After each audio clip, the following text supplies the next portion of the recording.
नमस्कार. मागच्या वेळेला आपण नीती आयोग आणि त्याच्यानंतर आर्थिक नियोजनाची उपलब्धी व अपयश याबाबत आपण चर्चा केली. त्याच्यानंतर आर्थिक वृद्धी आणि विकास याच्यावर पण आपण चर्चा केली. आज आपण बघूया भारतीय अर्थव्यवस्थेतील ठळक वैशिष्ट्ये. आता भारतातील जे काही अर्थव्यवस्था जी काही आहे ती अर्थव्यवस्था ही आपण अल्प विकसितच म्हणून आपण मान्य करतो, बरोबर. सगळ्यांनी असं म्हटलं होतं की 2020 पर्यंत भारत देश हा महासत्ता बनेल, परंतु निरनिराळ्या समस्या, कोविडचा सगळ्यात मोठा महामारी, या सगळ्या कारणामुळे आपण खूप मागे आलेलो. आणि सगळ्यात महत्त्वाचं आपण बघूया की दरडोई उत्पन्न जे आहे ते कमी उत्पन्न झालेलं आहे ना. आता प्रगत आणि विकसित देशाच्या तुलनामध्ये आपल्याला असं दिसून येतं की भारताचं जे काही दरडोई उत्पन्न आहे ते अत्यंत कमी आहे ना, बरोबर आहे ना. आता तर इतकं कमी झालेलं की काही विचारता सोय नाही. आपल्या समोर चीन आहे, स्वित्झर्लंड आहे, अमेरिका आहे, इंग्लंड आहे, जपान आहे आणि सगळ्यात महत्त्वाचं म्हणजे USA सुद्धा आहे. आणि या सगळ्यांचं दरडोई उत्पन्न हे भारताच्या जवळपास 36% किंवा 36 पट हे जास्त आहे. आणि हे सगळं आपल्याला बघावं लागेल. त्याचप्रमाणे विकसित देशाचं जे काही दरडोई उत्पन्न आहे त्याहीपेक्षा वेगाने जर का आपल्याला वाढायचं असेल तर अविकसित देश म्हणून विकसित देशाकडे कशा पद्धतीने जाता येईल हे आपल्याला त्याच्यामध्ये वाढ करावी लागेल. त्यानंतर सगळ्यात महत्त्वाचं म्हणजे आपण बघतोय की भारताची जी काही लोकसंख्या आहे ती लोकसंख्या ही वाढतच आहे ना, म्हणजे वाढती लोकसंख्या. त्यामुळे काय होते आहे की आरोग्याच्या सोयी सवलती परिपूर्णपणे झाल्यामुळे, पूर्वीपेक्षा खूप चांगल्या प्रकारे झाल्यामुळे याच्यामध्ये आपल्याला वाढ दिसून येते. मृत्यूदर कमी झालेला दिसून येते. आणि हा वाढ 1.31 होता जवळपास 1941 ते 1950 पर्यंत, आणि तो या दशकामध्ये जवळपास 2.12 ते 2.13% इतका झाला. त्या कारणाने नेमकं काय झालं, मृत्यूदर कमी झाला. आणि मृत्यूदर कमी झाल्यामुळे लोकसंख्या ही वाढत गेली. आणि आज मृत्यूदर हा जो आहे हा 27.4% इतका आहे. आणि जवळपास दर हजारामागे 7.4% प्रमाणे मृत्यूदर होतो आहे. तर हे सगळं कारण वाढती लोकसंख्येसाठी आहेत. त्याच्यानंतर तिसरं सगळ्यात महत्त्वाचं वैशिष्ट्य म्हणजे बेरोजगारी. आता भारतीय लोकसंख्येचा जर का वाढ होते आहे आणि सगळ्यात महत्त्वाचं म्हणजे काय की तुमचा जो काही श्रमाचा जो काही पुरवठा आहे तो श्रमाचा पुरवठा अधिक आहे, बरोबर. आणि लोकसंख्येच्या वाढीमुळे काय झालं की इतक्या मोठ्या प्रमाणामध्ये जे काही कार्यशील लोकसंख्या रोजगार पुरवठा जो काय असेल तो होत नाही किंवा ते कठीण आहे. म्हणजे लोकसंख्या वाढत आहे पण श्रम मात्र हे कसं होते आहे, कमी होते आहे. म्हणजे ज्या प्रकारचा रोजगार हवा आहे त्या प्रकारचा रोजगार त्या श्रमामधून आपण उपलब्ध करू शकत नाही. त्या कारणाने नेमकं काय अफेक्शन्स होते आहे की बेरोजगारीच्या प्रभावी मागणीच्या कमतरतेनुसार ते निर्माण होतं, बरोबर. आणि लोकसंख्या वाढीतून कधीही नाही. तुमचा रोजगार कसा आहे यामधनं तुमची बेरोजगारी ही कशी आहे, कमी होते. लोकसंख्या खूप वाढत असेल, लोकसंख्या वाढत असल्यामुळे तुमचा रोजगार हा सुद्धा एक मोठ्या प्रमाणामध्ये अफेक्शनेबल राहील. पण त्या कारणाने काय होणार, बेरोजगारी ही खूप मोठ्या प्रमाणामध्ये राहणार. म्हणजे नेमकं आपण असं म्हणू की भारतासारख्या अल्पविकसित देशामध्ये अतिरिक्त लोकसंख्या हे सुद्धा एक बेरोजगारीचं काय आहे, कारण आहे. 10व्या योजनेपासून आपण बघतो आहे की श्रमशक्ती ही जी आहे खुल्या बाजाराप्रमाणे किंवा बेरोजगारीप्रमाणे 2.2% होती. आणि अल्प रोजगारीचे जे काही प्रमाण होतं ते 8.43% इतकं होतं. परंतु एकूण बेरोजगारीचे प्रमाण हे किती आहे, 10.45% आहे. आणि त्या कारणाने या कालावधीमध्ये श्रमशक्ती जी आहे 650 लाख व्यक्तीची भर पडली. आता पुन्हा तुम्हाला मी एक सांगतो की बेरोजगारी कोविड-19 मुळे सुद्धा बेरोजगारी खूप मोठ्या प्रमाणामध्ये वाढली. असं म्हणतात की जवळपास 35 लाख लोकांच्या नोकऱ्या या जवळपास 6 ते 7 महिन्यामध्ये गेले. म्हणजे आधीची जी काही बेरोजगारी होती त्यामध्ये जवळपास 35 लाख लोक पुन्हा त्याच्यामध्ये काय होईल, भर होईल. त्याच्यानंतर प्राथमिक वस्तूचे उत्पादन. आता एक बघा की भारतीय अर्थव्यवस्थेमध्ये जे काही आपण प्राथमिक वस्तू जे काही आपण बनवतो त्या प्रमाणामध्ये कसं आहे की विकसित देशामध्ये कसं आहे की आधुनिक तंत्रज्ञानाचा जो काही उपयोग ते करतात तो एकदम खूप मोठ्या प्रमाणामध्ये आणि भांडवल प्रधान वस्तूचे उत्पादन होत नाही. त्याचं कारण काय की कच्चा माल, अन्नधान्य यासारख्या ज्या काही मूलभूत प्राथमिक स्वरूपाचे जे काही उत्पन्न होत असते, भारतात 2020 पर्यंत श्रमशक्तीच्या 27% व्यक्ती हे अजूनही शेतीवर अवलंबून आहेत. पहा मी काय म्हणतात, म्हणजे 2020 पर्यंत सुद्धा 57% लोक हे नुसते शेतीवर अवलंबून आहेत. त्यामुळे राष्ट्रीय उत्पादनात फक्त 27% हिस्साच कृषी उत्पादनाचा आहे. त्या कारणाने काय होतं की शेतीमध्ये जे काही उत्पन्न जे काही होतं त्याचं जे काही प्रमाण असेल ते प्रमाण कसं आहे, कमी आहे आणि त्यामुळे प्रति व्यक्ती उत्पादनता हे कमीच म्हणजे खूप बरीच कमी आहे. आणि त्या कारणाने काय होऊन जाणार की जे काही आपल्याला उत्पादित करायचं आहे ते उत्पादित फक्त आपण शेतीवर अवलंबून असल्यामुळे हा सुद्धा एक भारतीय अर्थव्यवस्थातील वैशिष्ट्य आहे. त्यानंतर आपण बघतो की भांडवलाची कमतरता. आता समजा एखादी मोठा उद्योग जर का आपल्याला ठेवायचा असेल तर तो उद्योग ठेवत असताना किंवा त्या उद्योगाचा हे करत असताना जड उद्योग जे आहेत त्याचा टाइम पिरियड कसा आहे, खूप मोठा आहे. आपण मागे सुद्धा बघितलं की जे काही सर्वसामान्य लोक आहेत ते उद्योगाकडे वळण्यासाठी खूप प्रयत्न करत नाही. त्याचं कारण हे की जी काही भांडवल जे काही लागतं ते भांडवल खूप मोठ्या प्रमाणामध्ये लागतं आणि नफ्यासाठी सुद्धा खूप वेळेपर्यंत वाट बघावी लागते. तुमचे सरकारचे जे काही नियम्स आहेत, रूल्स आहेत ते सुद्धा खूप मोठ्या प्रमाणामध्ये अपेक्षण करतात. बरोबर, म्हणजे खूप मोठी गुंतवणूक करून, भांडवलाची खूप मोठी गुंतवणूक करून त्याचा नफा मात्र वाट. पण आजच्या याच्यामध्ये असं नसते की तुम्हाला नफा सुद्धा हा खूप लवकर मिळाला पाहिजे आणि हे सगळं भांडवलामुळे होते.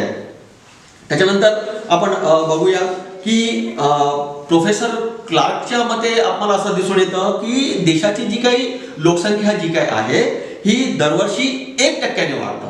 बरोबर, हे बरोबर आहे की देशातील जी काही लोकसंख्या आहे ती 1% वाढत असते आणि जर का आपल्याला आपला जीवनस्तर समजा उंच करायचा असेल तर जवळपास दरवर्षी 4% अतिरिक्त गुंतवणूक आपल्याला करावी लागेल. म्हणजे जर का 1% लोकसंख्या जर का देशाची वाढत असेल तर तुम्हाला 4%ची गुंतवणूक करावी लागेल, तेव्हा कुठे तो जीवनस्तर हा वाढेल. पण आपल्याला असं दिसून येतं की भारताची लोकसंख्या ही जी आहे ही दरवर्षी 2% प्रमाणे वाढत आहे, म्हणजे 2% जे वाढतं. आता पहा 2% जेव्हा वाढतं तेव्हा जर का आपल्याला आपला जीवनस्तर समजा उंचवायचा असेल तर जवळपास 8% अतिरिक्त गुंतवणूक करावी लागेल. त्याच्यानंतर आर्थिक विषमता. आता आर्थिक विषमता काय, कारण काय की भारतात जे काही संसाधनं जे आहेत आणि जे काही वितरण आहे ते अतिशय सदोष पद्धतीचे आहे. बरोबर, म्हणजे एखाद्या ठिकाणी एखादी वस्तू खूप मोठ्या प्रमाणामध्ये मुबलक प्रमाणामध्ये जातं आणि एखाद्या ठिकाणी एखादी वस्तू ही जातच नाही. समाज हा जो आहे हा खूप गरीब आहे आणि खूप श्रीमंत आहे. म्हणजे एक समाज जो आहे तो खूप श्रीमंत आहे, एक समाज जो आहे तो खूप गरीब आहे. गरिबीचं प्रमाण खूप जास्त मोठ्या प्रमाणामध्ये आहे आणि हे सगळं मोठ्या प्रमाणामध्ये अफेक्शन होतं. म्हणजे भारतीय अर्थव्यवस्थेमध्ये जर का ही जी आर्थिक विषमता आहे ही दिवसेंदिवस काय होत आहे, वाढत जाते आहे. आता आपण असं म्हणू की श्रीमंत हे श्रीमंतच होत चाललेत आणि गरीब हे गरीबच होत चाललेत, परंतु जर का आपण थोडासा जर का विचार केला तर ग्रामीण आणि शहरी भाग सुद्धा हे गरिबी आणि श्रीमंती हे दर्शवतात. म्हणजे नुसतं श्रीमंत लोक श्रीमंतच होत आहेत आणि गरिबी नुसतं गरिबी असा सुद्धा हा एक तफावत आपल्याला दिसून येतो. पण सोबतच आपल्याला हे सुद्धा दिसून येतं की ग्रामीण आणि शहरी कुटुंबाची सुद्धा संपत्तीचे जर का आपण विवरण केलं तर त्याच्यामध्ये आपल्याला खूप तीव्र स्वरूप आपल्याला दिसून येतं. त्याच्यानंतर जे नेक्स्ट उद्दिष्ट जे आहे ते आहे की मानवी संसाधनाचा निम्न दर्जा है ना, बरोबर आहे ना. आता जे काही श्रमशक्ती खूप प्रमाणामध्ये जसा काही आपण वापर करतो आणि जी काही श्रमशक्ती अनुकूल स्वरूपाची जी काही अधिक आहे त्याच्यामध्ये आपण बघतो की शिक्षण, आरोग्य, सामाजिक सुरक्षा, सामाजिक सेवा व समाज कल्याण यावर पर्याप्त खर्च झाल्यास मानवी संसाधनाचा दर्जा काय होईल, सुधारेल. बरोबर, म्हणजे कशाकडे आपल्याला लक्ष द्यावं लागेल तर एक सगळ्यात महत्वाचं म्हणजे की तुमची शिक्षण प्रणाली कशी आहे, तुमचं आरोग्य साधना कशी आहे, तुमच्या सामाजिक सुरक्षा नेमक्या कशा आहेत, तुमच्या सामाजिक सेवा कशा आहेत, समाज कल्याण हे कसं आहे, यावर पर्याप्त खर्च समजा झाल्यास मानवी संसाधनाचा दर्जा हा सुधारेल. पण आता कोविड-19 मध्ये तुम्ही बघत असाल की ज्या काही आरोग्य सुविधा आहेत त्या आरोग्य सुविधा हा परिपूर्ण काय झालेला आहे, कोसळून गेलेला आहे. सामाजिक सेवा या सुद्धा सगळ्या काय झालेल्या म्हणजे सगळ्या कोसळून गेल्या आहेत. शिक्षण प्रणाली जी आहे ती पूर्णच्या पूर्ण कोसळून गेलेली आहे. म्हणजे आपण असं म्हणू की जर का देशाचा आर्थिक विकास केवळ भौतिक साधनामुळे होत नाही तर मानवी संसाधनाचा देखील महत्त्वपूर्ण सहभाग असतो, है ना, बरोबर आहे की नाही? म्हणजे देशाचा जो काही आर्थिक विकास जो आहे तो केवळ भौतिक संसाधनामुळे होत नाही तर मानवी संसाधनाचा देखील महत्त्वपूर्ण सहभाग असायला पाहिजे. म्हणून असं म्हणतात की संयुक्त राष्ट्रांनी ज्या काही विकास कार्यक्रमामध्ये ज्या देशाचं किंवा विकासाचं जे काही मूल्यांकन केलं ते मानवी विकास निर्देशानुसार केले आहे. पहा, आणि हे मानवी विकास निर्देशानुसार भारताचा क्रमांक हा 128 वा लागतो. म्हणजे कसं झालेलं की तुमचं विकासन मूल्यांकन हे कसं आहे आणि त्याच्यासाठी त्यांनी आधार कोणता कोणता घेतला, शिक्षणाचा आधार घेतला, आरोग्याचा आधार घेतला, सामाजिक सुरक्षेचा आधार घेतला आणि सेवा व समाज कल्याण याच्यावर किती तुम्ही खर्च करता, म्हणजे जेणेकरून तुमचा मानवी संसाधनाचा दर्जा काय होईल, सुधारेल. त्यानंतर आपल्याला असं दिसून येतं की तंत्रज्ञान जे आहे त्याचा परिपूर्ण अपुरी प्रगती झालेली आहे. समजा तुम्हाला असं वाटत असेल की तुमच्या हातामध्ये जर का मोबाईल आहे आणि त्या मोबाईलचा तुम्ही पूर्ण 100% यूज करत आहेत तर हे सगळं चुकीचं आहे. म्हणजे तुम्हाला असं वाटत असेल की जे काही टेक्नॉलॉजी आहे, जे काही तंत्रज्ञान आहे ते तुमच्या जरी हातात आलं असेल तरी तुम्ही तुमचा जो काही अँड्रॉइड मोबाईल आहे हा तुम्ही 100% त्याचा वापर करत नाही. तुम्ही फक्त आणि फक्त 20% तुम्ही त्याचा वापर करता. म्हणजे एकंदरीत 80% हे तुम्हाला सुद्धा येत नाही की नेमकं त्याच्यात काय आहे ना, बरोबर आहे की नाही? म्हणजे एकंदरीत काय झालं की तंत्रज्ञानाची जी काय आहे ती अपुरी प्रगती आहे. आता अपुरी प्रगती हा जो शब्द जो त्यांनी ठेवलेला आहे की तंत्रज्ञान हे जरी काही विकसित झालं असेल तरी ते तंत्रज्ञान समाजापर्यंत परिपूर्णपणे 100% पोहोचलेलं नाही आहे. आता बघा ना, ज्या काही तुमच्या कोविड-19 मुळे ज्या काही परीक्षा ज्या काही तुम्हाला घ्यायच्या आहेत त्या तुम्ही असं म्हणतात की सगळं मोबाईल मार्फत घेऊ, आपण इंटरनेट मार्फत घेऊ, ऑनलाईन मार्फत घेऊ. परंतु हे सगळं करत असताना इतक्या असंख्य समस्याच्या असंख्य ज्या काही समस्या आहेत, असंख्य समस्या मी हा शब्द याच्यासाठी वापरला की कुठे नेट आहे तर कुठे नेट नाही आहे, तर कुठे मोबाईल अवेलेबल आहे तर नाही आहे, एखाद्या विद्यार्थ्याला त्याचा यूज कसा करायचा हे सुद्धा माहित नाही. कारण काय की ग्रामीण क्षेत्र हे भारतासारख्या अविकसित देशामध्ये खूप मोठ्या प्रमाणामध्ये आहे आणि मोठ्या प्रमाणामध्ये असल्यामुळे जे काही तंत्रज्ञान जे काही सुधारित तंत्रज्ञान जे झालं त्याची जी काही प्रगती ज्या पद्धतीने व्हायला हवी होती त्या पद्धतीने ती काही झालेली नाही आहे.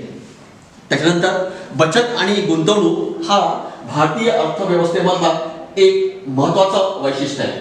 आता बघा की जो काही दर आहे, बचतीचा जो काही दर आहे तो दर अतिशय कमी आहे आणि याचं कारण म्हणजे बस्तीच्या ज्या काही अपुऱ्या सोयी आहेत त्या सुद्धा आहेत. आता ग्रामीण भागामध्ये आधीच्या काळामध्ये ग्रामीण भागामध्ये फक्त पोस्ट ऑफिस होते आणि त्या पोस्ट ऑफिसमध्येच ते बचत करत होते, बरोबर. पण त्यानंतर हळूहळू राष्ट्रीयकृत बँका या ग्रामीण भागामध्ये जाऊ लागल्या. परंतु ज्या पद्धतीने किंवा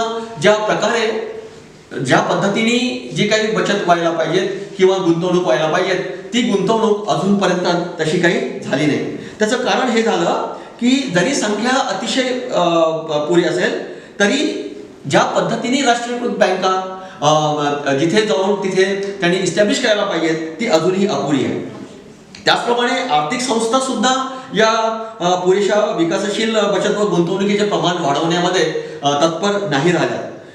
त्याचप्रमाणे जे काही तुम्ही लघु आणि ग्रामीण उद्योगासाठी जे काही कर्ज पुरवठा करता तो सुद्धा खूप मोठ्या प्रमाणामध्ये करू शकत नाही आहे. आणि हे सगळे कारण भांडवलशाही किंवा भांडवलदारांना कमतरता दूर होऊन आर्थिक विकासाला चालना मिळेल असं होऊ शकते. पण यातून बचत किंवा गुंतवणुकीचं प्रमाण वाढेल असं आपण म्हणू शकत नाही. वाढू शकतं पण आपण असं म्हणू शकत नाही. जोपर्यंत भांडवल हे प्रत्येक व्यक्तीपर्यंत पुरेसं पोहोचत नाही तोपर्यंत गुंतवणूक ही खूप मोठ्या प्रमाणामध्ये होणार नाही. त्यानंतर आपण बघूया की उपभोगाचे सामाजिक व आर्थिक निर्देशन काय आहे ना, बरोबर ना. आता असं म्हणू की कोणत्याही देशातील नागरिकांचा जो काही राहणीमान आहे तो स्तर समजून घ्यायचा असेल तर त्या देशातील नागरिकांच्या ज्या काही विविध वस्तूंचा किंवा उपभोगाचा आपल्याला अभ्यास करावा लागेल आणि उपभोग प्रवृत्तीवरून समाजाचा सामाजिक व आर्थिक स्तर कळतो है ना, की तुम्ही कुठल्या पद्धतीचा तुम्ही नेमका वापर करताय.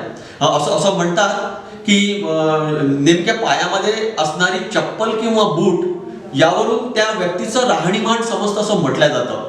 पण खूप लोक असे असतात की चप्पलच वापरत नाही, म्हणजे ते काही श्रीमंत नाही आहेत का, हा सुद्धा एक भाग येतो. पण असं हे 100तनं 1 होतं. आणि जेव्हा 100तनं 1 होतं म्हणजे 1% लोक जर का चप्पल वापरत नसतील, त्यांच्याजवळ सुखसुविधा असून सुद्धा, तर हे निग्लिजिबल इन घटामध्ये जातं. बरोबर आहे. म्हणजे जे काही तुम्ही उपभोग घेत आहात त्याच्यानुसार तुमचं सामाजिक किंवा आर्थिक निर्देशन हे आपण काय करू शकतो, ठरवू शकतो. आता देशाच्या आर्थिक विकासामध्ये जी काही आपल्याला कल्पना येतं ती त्याची कशी आहे की तुमचा दरडोईचा जो काही कॅलरीज जो काही उपभोग आहे तो दर हजारी उपलब्धता डॉलर्स प्रमाणे कसा असेल. बरोबर आहे. आणि त्यामध्ये तुम्ही कसं काय कुठल्या पद्धतीने त्याचा उपयोग करता, म्हणजे तुमच्या त्या डॉलर्सची संख्या कशी आहे, तुम्ही कार किंवा टेलिफोन किंवा टीव्ही सेट्स याचा वापर तुम्ही कसा करता, किंवा इत्यादी सामाजिक किंवा आर्थिक निर्देशांचा जेव्हा तुम्ही अभ्यास करता तेव्हा समाज रचनेवर त्याचा आर्थिक प्रभाव कशा पद्धतीने पडतो आहे हे सुद्धा आपल्याला दिसून येते. आता तुम्ही असं बघितलं असेल की टीव्ही हा प्रत्येकच लोकांच्या घरी आहे. त्याचं कारण काय झालेलं की तुम्हाला इन्स्टॉलमेंटनी तुम्हाला टीव्ही मिळतं, म्हणजे एकदम तुम्हाला त्याची पैसे द्यावं लागत नाही. त्या कारणाने ते घरोघरीपर्यंत तुमचा टीव्हीचा माध्यम पोहोचलेला गेलेला. बरोबर. पण त्याचा नेमका तुम्ही उपयोग कसा करता हे सुद्धा खूप महत्वाचं आहे. बरोबर आहे. म्हणजे उपभोग तुम्ही त्याचा कसा घेता समाज रचनेतून किंवा आर्थिक रचनेतून हे सुद्धा तितकंच महत्वाचं आहे. आता 2400 पेक्षा कमी भारताच्या दरमध्ये 0.4% फक्त एवढीच डॉक्टरांची सुद्धा सेवा उपलब्ध आहे ना. बरोबर आहे ना. म्हणजे देशाच्या लोकसंख्येप्रमाणे फक्त 0.4% इतकंच डॉक्टरांची सेवा उपलब्ध आहे. म्हणजे हे सुद्धा खूप महत्वाचं आहे की समाज रचनेमध्ये आर्थिक व्यवस्था किंवा सेवा कशा पद्धतीने तुम्हाला घ्यायची आहे. त्यानंतर आपण बघूया की आर्थिक विकास व मानवी विकास काय आहे. आता जे काही आपल्याला दिसून येतं त्याच्यामध्ये असं दिसून येतं की रोजगार विरहित विकास हा राहिलेला. 2014च्या अमेरिकन वेल स्ट्रीटमध्ये झालेला आंदोलन सुद्धा हेच निर्देशन करतं की मानवी विकास अहवाल किंवा या विकासाचे जे काही वर्णन अमानवीय विकास आहे असे जेव्हा त्यांना म्हटलं गेलेलं तेव्हा आम्हाला रोजगार विरहित विकास किंवा निष्ठुर विकास किंवा मूळ विकास किंवा मूलधार विकास किंवा भविष्य विकास यापासून समाजाचं काय करायचं आहे, संरक्षण करायचं आहे. आता रोजगार विरहित विकास म्हणजे नेमकं काय की अर्थव्यवस्थेमध्ये एकूण उत्पादनाच्या दरामध्ये जे काही वृद्धी होते परंतु त्या तुलनेत नवीन रोजगारांच्या संधी उपलब्ध होत नाही. मी बघा पुन्हा एकदा सांगते की रोजगार विरहित विकास म्हणजे नेमकं काय की अर्थव्यवस्थेमध्ये एकूण उत्पादनाच्या दरामध्ये जी काही वृद्धी होते परंतु त्या तुलनेत नवीन रोजगाराच्या ज्या काही संधी आहेत त्या उपलब्ध होत नाही. आपण त्याला काय म्हणू, रोजगार विरहित विकास असं म्हणू. मग निष्ठुर विकास काय आहे की निष्ठुर विकास हा आहे की देशाच्या आर्थिक विकासाचं जे काही मोल असेल ते सर्वांना समान मिळायला पाहिजे है ना. जो काही प्रॉफिट असेल तो सर्वांना कसा मिळाला पाहिजे, समान रीती मिळाला पाहिजे. परंतु जेव्हा देशातील विशिष्ट समाजालाच आर्थिक विकासाचा फायदा होतो आणि इतर समाज हा विकासहीन असतो तेव्हा किंवा वंचित राहतो तेव्हाच आपण त्याला काय म्हणू, निष्ठुर विकास असं म्हणू. म्हणजे जे काही लाभ जे काही मिळायला पाहिजे ते समाजातील प्रत्येक स्तरावर मिळायला पाहिजे, त्यालाच आपण मानवी वागणूक म्हणू ना. बरोबर आहे की नाही. आणि जर का ते मिळत नसेल, एखाद्या समाजाला खूप मोठ्या प्रमाणामध्ये त्याचा आर्थिक लाभ मिळत असेल किंवा एखाद्या समाजाला बिलकुल आर्थिक लाभ किंवा सामाजिक लाभ मिळत नसेल तर अशा वेळेस तो निष्ठुर विकास आहे असं आपण म्हणू. त्यानंतर मूक विकास काय आहे, ज्याला व्हॉइसलेस ग्रोथ आपण ज्याला म्हणतो, की ज्या विकासामध्ये हुकुमशाहीचे तत्व हे अधिक प्रबळ असतात. आता तुम्ही हे बघितलं असेल की दक्षिण कोरियामध्ये युयॉंग आहेत है ना, जे किम जोन्स आहेत ते किम जोन्स काय करतात की समजा एखाद्या देशाने समजा हे केलं, त्या देशातील समाज हा तर खूप म्हणजे परिस्थिती मध्ये अफेक्शनेबल आहेच आहे, परंतु त्याचे सगळे जे काही प्रतिसाद उमटले ते पूर्ण देशामध्ये उमटलेले आहेत, जगामध्ये, जगातील प्रत्येक देशामध्ये उमटलेले आहेत. समजा त्यांच्यावर समजा कुठले निर्बंध वापरायचा आपण समजा प्रयत्न केला तर ते अणुबॉम्ब किंवा अणुशक्तीचा धोका तुमच्या देशाला होईल असं म्हणून हे करतात. आणि मनमानी ज्याला आपण म्हणू, आपण हुकुमशाही हा शब्द वापरण्यापेक्षा मनमाई हा शब्द वापरू. म्हणजे एकंदरीत दारिद्र्य रेषेखाली जगणाऱ्या लोकांचे जे काही प्रमाण असेल ते प्रमाण खूप मोठ्या प्रमाणामध्ये आपल्याला दिसून येते.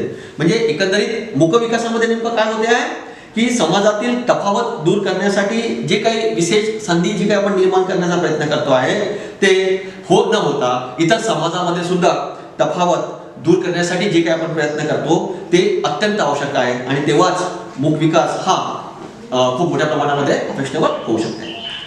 त्याच्यानंतर मूलाधार नसलेला विकास म्हणजे आर्थिक विकासामध्ये देशातील जी काही नैसर्गिक साधन संपत्ती किंवा युक्त आहे त्याच्यात अभिप्रेत असते आणि ती अभिप्रेत ही मूलधार नसलेल्या विकासासाठी अफेक्शनेबल आहे.